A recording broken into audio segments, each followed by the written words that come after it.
Washington, the United States concluded Monday that Al Jazeera journalist Shireen Abu Akleh was likely killed by Israeli gunfire and urged accountability, but said there was no reason to believe she was shot intentionally.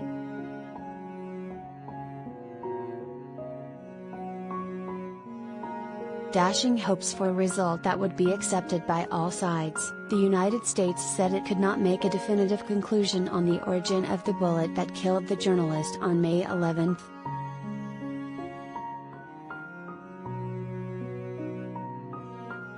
Ballistic experts determined the bullet was badly damaged, which prevented a clear conclusion, State Department spokesman Ned Price said in a statement after what he called an extremely detailed forensic analysis of the bullet reluctantly handed over by the Palestinian Authority.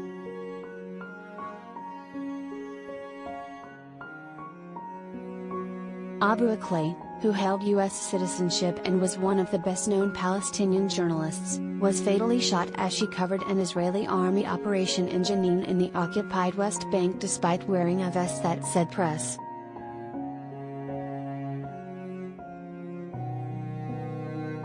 Her death provoked a furor, with the Palestinian Authority alleging she was shot intentionally in what amounted to a war crime, charges angrily denied by Israel, a close U.S. ally that President Joe Biden is visiting in 2 weeks.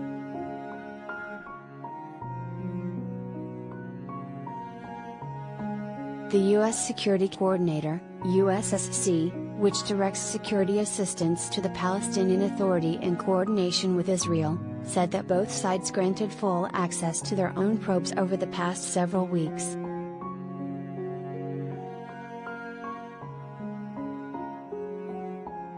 By summarizing both investigations, the USSC concluded that gunfire from IDF positions was likely responsible for the death of Shireen Abu Akleh, the State Department said, referring to the Israeli Defense Forces.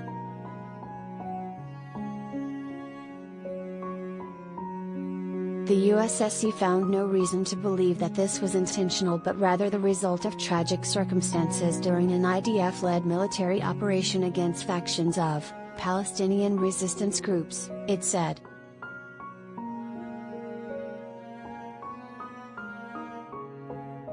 We will remain engaged with Israel and the PA on the next steps and urge accountability.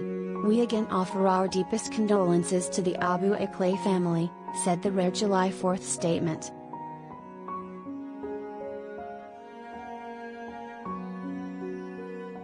Family incredulous.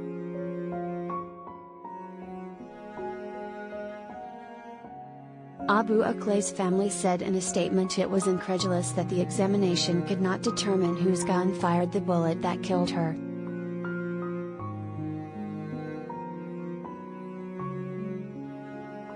We will continue to advocate for justice for Shireen, and to hold the Israeli military and government accountable, no matter the attempts to obfuscate the reality of what happened on May 11, it said.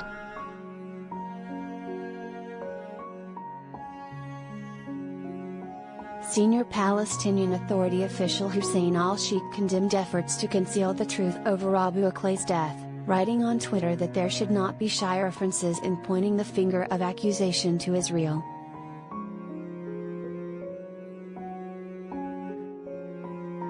The Palestinian Authority's Attorney General, Akram al-Khatib, told AFP on Saturday that the bullet was handed over to U.S. forensic experts, and not Israel, on the condition that there would be no modifications and that it would be returned.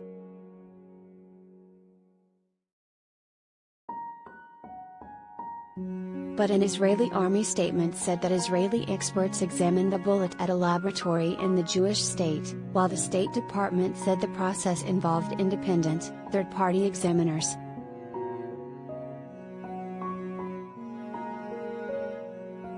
Israelis say still probing.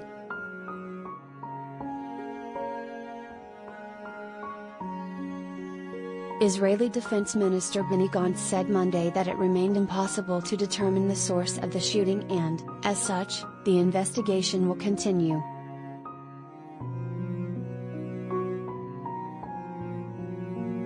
Further inflaming tensions after Abu Akleh's death, Baton-wielding Israeli police descended on mourners during her funeral and grabbed Palestinian flags, with the pallbearers struggling not to drop her casket, leading U.S. Secretary of State Antony Blinken to condemn Israel's use of force.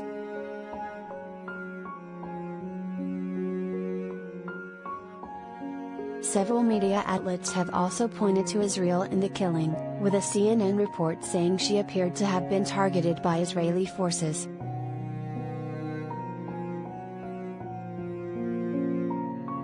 A New York Times investigation found that the bullet was fired from near the location of an Israeli military convoy, likely by a soldier from an elite unit, and that there were no armed Palestinians in the area.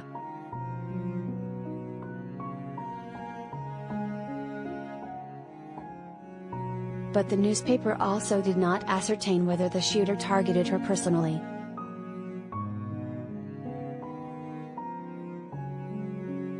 Israeli leaders have insisted that they would never target a journalist. Israel initially said she could have been killed by Palestinian gunfire but later backtracked and promised an investigation.